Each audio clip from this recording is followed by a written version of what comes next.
From the Center for the Study and Teaching of Writing, this is Writer's Talk. I'm Erin Riley Sanders. Lauren Oliver is a best-selling author of books for children. She broke into the writing scene in 2010 with Before I Fall, featuring a teenage girl who relives the day she dies 7 times. Oliver has since followed up with Delirium and Pandemonium, the first 2 books in a popular dystopian trilogy for teens. In 2011, Oliver published Liesl and Poe, her first middle-grade fantasy book. Now she has come up with an exciting new book for ages 8 to 12 called The Spindlers. Welcome to Writer's Talk, Lauren Oliver. Thank you for having me. Your newest novel for middle-grade readers is The Spindlers. Could you tell us a little bit about it? Sure, yes. The Spindlers is about a girl named Liza who wakes up one morning to discover that her younger brother has been stolen, or rather, more accurately, his soul has been stolen by spindlers, which are spider-like creatures that live underground and are very evil, and they have human hands. They're quite creepy. And of course, nobody believes her. Her parents won't believe her that this has happened and that the brother in the house is actually an imposter. And so she resolves that she's going to have to go to the world below. It's a subterranean world where Patrick's soul has been taken, and in order to rescue him and to bring her brother back. And so she does, and it's a big epic adventure quest. She meets up with a rat named Mariabella who likes to wear a newspaper skirt and makeup, and it's kind of it's an adventurous romp through the underworld. Sounds great. After discussing your work, my students in EDU TNL 2368, Introduction to Children's Literature, have some questions for you. Great. Vicki proposed a question that gets right to the heart of your books. She asks, what inspires you? Just generally. Interesting. Yes. Well, I mean, there are so many answers to that question. First of all, I'm inspired by pretty much everything. I mean, I think imagination and imaginative capacity is kind of like a muscle, and it grows the more that you work it. For example, The Spindlers was inspired by a Maurice Sendak book, Outside Over There, and also by an Arthur Rackham print. Arthur Rackham was a famous children's book illustrator. And I'm inspired by music and by art. I'm definitely inspired by everything I read. I mean, I think it's really critical in order to be a writer. You have to be a very, very good and avid reader. I've learned everything from every book I've read, from the books that I love and have inspired me to books that I feel have been unsuccessful in one way or another. And then in terms of thematically, I mean, I'm inspired essentially by people who feel broken or lost or lonely, coming to kind of feel whole and home and loved. I mean, that's kind of what is at the heart of many of my stories. And many other stories as well that are wonderful. Christina wants to know, are any of your characters based on real-life people specifically? I wouldn't say based on, because based, I feel like, connotes that you're almost making a clay kind of model or monster based on the features that are pre-existent. However, I definitely draw certain details or character traits from my understanding of how people behave and from my observations about how people behave. Typically, it's more in the form of details. I mean, a lot of writing students ask how to create well-rounded characters, and the truth is that kind of characters in books, you run the risk of actually having them be too consistent, too coherent. Most people are very strange, and they have habits and proclivities and patterns that are really bewildering and seemingly at odds with their stated points of view. People are hypocrites. I mean, you know, they have bad habits. So I've definitely pulled details and observations from people I've known in real life, for sure. From the plots of the books that you've published so far, Allison is curious, what made you decide to write about death? Well, you know, there's only like 2 big subjects in life. I feel like death and love. Actually, that's kind of a quote cribbed from an essay I read a long time ago, or maybe it was a short story by Gabriel Garcia Marquez, where he said all great books are about either love or death. And I kind of think that's true. On the other hand, I mean, it's funny because there's death in almost all of my books, so I wouldn't be able to even say which one she was talking about. But I feel that I also tend to write about, I mean, this sounds kind of cheesy, but I am writing about life. I mean, no matter what the construct of the story is, it's essentially, you know, I'm trying to write about the experience of what it is to be alive, so. Well, excellent. They're certainly very linked concepts. Yeah, yeah. Justin K. says, I noticed that all your books are about girls. Do you find yourself in these books? I definitely see, I think that, I have always said that novels are like dreams and that you are reflected in every character. So I definitely see myself in my main characters, and I put myself into my main characters and even my subsidiary characters. But yes, I definitely think I naturally gravitate toward writing about girls since I am, in fact, a girl. Although I recently completed a young adult novel in which it's alternate point of views, and one of them is a boy. And I'm certainly interested in writing from a boy's point of view in the future, but so far they're just not the characters that are speaking to me. Sounds great. Shannon asks, do you prefer writing for children or teens more? They're very different. I mean, there's something special to me definitely about writing for children, because when I was a kid, the books, middle grade books for children, were really the books that I held on to, and they were the books that taught me about reading, that taught me about how to access and love other worlds created by authors. So, and actually, in fact, even when I was a teen, there really wasn't the huge variety and, kind of depth in the teen industry that there is now. Perhaps had I been raised in a different era, raised today, that would have shaped my understanding of books differently. So there is something definitely special to me about writing kind of a classic children's book. But at the same time, you get to explore different things thematically in teen books, and also I tend to just like writing long books, so that's that's a positive. I think it's different. I think I really enjoy having the freedom to do both, is what I would say. That's really great, because I've enjoyed both of them, both the teen and kid books. My students were really interested in the writing process and what it's like to be a writer. Lee was curious about how you do your writing. He wanted to ask if you write in just one big Word document. I do. I do not use any of those programs. Like, I don't know. I actually don't even know the words for them, although I do know some people use them, and it helps other people organize their notes. Actually, I shouldn't say I write in one big Word document. I have for every project a folder, and then I have about 17 Word documents, and one of them is the working manuscript. Others are earlier versions or character sketches or timeline. I have a lot of timeline issues often in books. Geography, notes, and then there's just kind of the working, a working outline, and then there's the document that I'm writing in. And that's how I proceed. Well, that's a great way to organize your thoughts. Yeah, absolutely. And I know that there are some programs that allow you to toggle more easily between what I would just have basically in several Word documents, but I'm completely computer illiterate. I mean, I might as well have a typewriter. So for me, that's the best way. It's a great typewriter, has spell check. Yeah. Thinking about the bigger picture, John suggested asking, what's your writing process like? In terms of how I proceed, I mean, it starts with basically it starts with the combination idea and voice, and I can't proceed if I just have an idea and no narrator speaking it to me. Just as I've never basically tried to craft a story just around a character. I need to have both elements at the same time.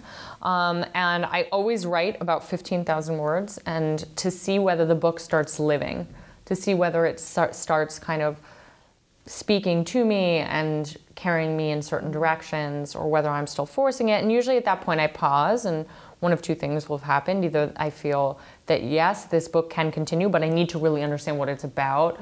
How am I going to shape it? What are the central conflicts? So I stop, and then I force myself to outline before re-engaging with the writing. Or I feel like, it was an idea, but ultimately it's not going to be successful, or it's not the right time for me to write it, so I put it aside. And then in terms of my writing process on a day-to-day basis, I write 1,000 words a day, day in, day out, every day, 365 days a year. Sounds great. Yeah. How many of your stories sort of end up getting put aside for the moment? Oh, many. I would say probably 60, 70%. So it's sort of a keep trying things, and then you find something that works. Exactly. I have my computer's like the graveyard of half-finished novels. I mean, I have dozens, literally. So, yeah. And then at some point, some idea will. I mean, usually at this point, I'm getting slightly better about being able to tell. But there are there are concepts, there are ideas I'm really passionate about, even with narrators I really like, but something's not there yet. There's something that's not working, so I have to put it aside. So lots of practice and lots of luck. Yes, exactly. So getting into some of the specifics about how a book comes together, Alexandra wanted to know how you decide on a title, and Bradley was curious about how the cover works. Do you have to sign off on it? Well, I decide on titles with a lot of pain and agony, and not very well. I mean, I'm actually notoriously bad at titling books. So Delirium, Pandemonium, and Requiem were all titled by fans on my blog. Excellent. We had an original working title, which wasn't working at all for Delirium, and it kind of gave a summary of it, and people wrote in with suggestions for the trilogy, and those 3 were perfect. So my solution for titling now is just to outsource it to my fans. Yeah, I mean, it's actually, that's a real, for me, collaborative. I sometimes get my friends' advice, I get early readers' advice, I always talk to my editor, my agent. I'm bad at titling, and I'm actually, frankly, bad at character names, which is why all my character names just basically start with an L, because I'm Lauren. And in terms of the cover, that's a tricky thing. I mean, yes, the author does get approval in most cases. Sometimes the author has even more participation in the process of developing a cover, sometimes even less. There are rare cases where an editor or publishing house will really disagree with the author about what the cover should look like, and then it's the publisher who really has the final say. There have been cases where authors hate the covers that are on their books, which would be terrible, I think. That has never happened to me. Yeah. HarperCollins, my publisher, is incredibly gracious about taking my opinion. But on the other hand, I have like no aesthetic sense, so I kind of just like everything. Oh, well, I love the cover for Spindlers. Oh, it's I thought great. that came out really beautiful. well. Yes, I agree with you. I love it. Katie raises the question, how long does it take you to write a book, and does it depend on what age you're writing it for? Similarly, Bradley was impressed with how quickly your books have been coming out and asks, how are you able to make your books so fast? Well, they're kind of related questions. I mean, I write 1,000 words a day, so a book that's 100,000 words should technically take me about 100 days to complete. It doesn't, because I often delete whole portions and go back and write it. So my first drafts of my teen books, which are about 100,000 words each, usually end up taking me about 8 or 9 months, and then of course there are months of revision. My books for middle grade readers, which are about 50,000 words, usually end up taking me about 6 months. So it's kind of, I mean, it's double the amount of time that it should be given the math of 1,000 words a day. But that's the also answer to why they come out so quickly, is because, I mean, I do write 1,000 words a day, and that just generates a lot of material over time, even with cutting it and rewriting a lot of it. Do you at least get weekends off? I don't take weekends off. I do occasionally take off a birthday or a holiday. So when I finish a chapter, or if I finish a book, I'll take off like a couple of days. When I finish a chapter, I take off 1 day sometimes, but when I finish a book, I take off 2 to 3 days. So. Oh, wow. That's pretty generous. I have to write, though. I go crazy. I mean, my friends and family knows, my fiance knows, if I'm in a bad mood, I'm getting anxious. If it's 3 o'clock, you know, they're like, you haven't done your writing for the day yet. That's why. So it's really just for my health and for the health of everyone around me, so that my friends don't all abandon me. And for students who are interested in doing some of their own creative writing, about how long does that 1,000 words take you? It depends on the day. I mean, sometimes it's honestly, on some very rare days, I can bang out 1,000 words in an hour, but honestly, on most days, it takes between 3 and 4 at least. I mean, some writers write a lot longer than that a day. They write 6 or 7 hours a day. I couldn't do it. I'd go mad. And then other writers have very different processes. I have a writer who only writes on Sundays, but she writes all Sunday. And so for her, that's kind of just her safe space of when she enters into that world. For me, I have to do it every day, otherwise I get very anxious, and I fear that I won't be able to re-engage with it. But yeah, I mean, writing is definitely difficult. It's still very difficult for me. I definitely feel that every day. I still kind of dread it every day until I'm actually doing it. But it's supposed to be hard. I mean, most things that are worthwhile are difficult. Definitely. Olivia wants to know, what are some of the challenges of being a new writer? Well, I mean, that's a really interesting question. I mean, now I kind of feel like I'm an old writer, but no, I mean, I think that, you know, just getting awareness, I mean, reaching new audiences is really challenging, especially since I built kind of a fan base early with my teen, and then I was switching to growing a fan base of younger readers. And, you know, it's difficult, and it's a difficult industry in general. And, you know, it's easy to kind of feel adrift and unmoored. I'm very lucky. I have a very close relationship with my editor and a very close relationship with my agent. And also almost all of my friends are writers. So we have a lot to kind of talk and kvetch about. And that kind of helps me navigate decisions about my career and what I should be doing more of or less of. You know, it's also such personal work. It's so easy to feel despondent about things if a bad review comes out or if nobody shows up to a bookstore. And that's kind of things that as you get older and more advanced in your career, you just know that that's how it goes and you let it roll off your back a little bit more. Well, that's good to hear. Yeah. When you are writing all these stories, are you working on multiple stories at once, or are you focusing just on one imaginary world? I always write 2 books at once. I don't know why it works out that way. It does. I always write 2 books in very different genres at once. And I think and I work on both every day. Actually, if you really want to hear the craziness that is me, I write 1,000 words a day if I'm just working on one. Like I've completed one, but you know, if I've completed middle grade, but I still have another 3 months before I complete. So I'll write 1,000 words a day. If I'm working on 2 books, I write 1,250 words a day, 750 of the primary and 500 of the secondary story. So it's like a completely arbitrary mathematical system that I've developed. It's a little bit OCD, but yeah, I like it because even though I work on both every day, there's usually one that's giving me more trouble than the other. So I can kind of ease into the writing with the one that's a little bit more accessible to me that day, and then tackle the harder one.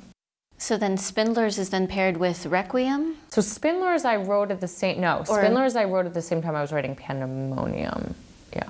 And then Liesl and Poe would then be paired with Delirium? Yeah, Liesl and Poe I wrote the same year. I wrote Delirium, I'm pretty sure.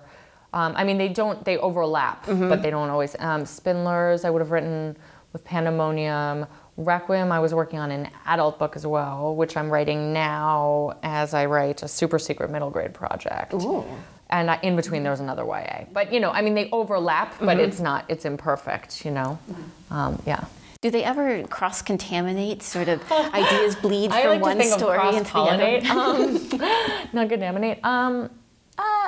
Well, they don't, but it's because I deliberately, I mean, who knows, maybe they do. It's hard to, half the things you do as a writer aren't deliberate. And then only afterwards when people point out, if they point out they're good, you can claim that they were.